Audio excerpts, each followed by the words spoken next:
Good evening. Today, our fellow citizens, our way of life, our very freedom came under attack in a series of deliberate and deadly terrorist acts. The victims were in airplanes or in their offices, secretaries, businessmen and women, military and federal workers, moms and dads, friends and neighbors. Thousands of lives were suddenly ended by evil, despicable acts of terror. The pictures of airplanes flying into buildings, fires burning, huge structures collapsing, have filled us with disbelief, terrible sadness, and a quiet, unyielding anger. These acts of mass murder were intended to frighten our nation into chaos and retreat. But they have failed.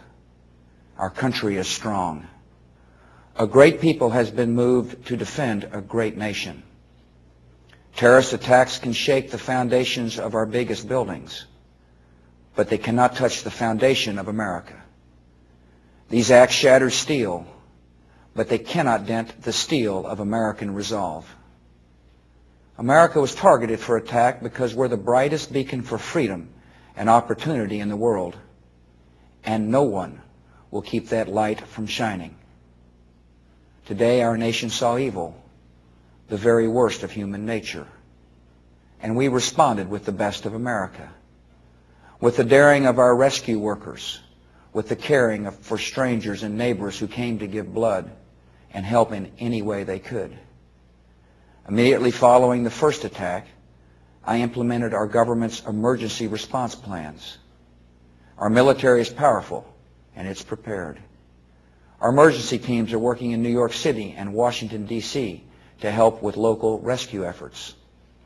Our first priority is to get help to those who have been injured and to take every precaution to protect our citizens at home and around the world from further attacks. The functions of our government continue without interruption. Federal agencies in Washington, which had to be evacuated today, are reopening for essential personnel tonight and will be open for business tomorrow. Our financial institutions remain strong, and the American economy will be open for business as well. The search is underway for those who are behind these evil acts. I've directed the full resources of our intelligence and law enforcement communities to find those responsible and to bring them to justice.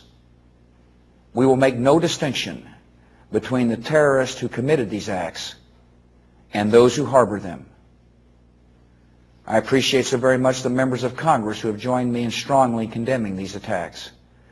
And on behalf of the American people, I thank the many world leaders who have called to offer their condolences and assistance.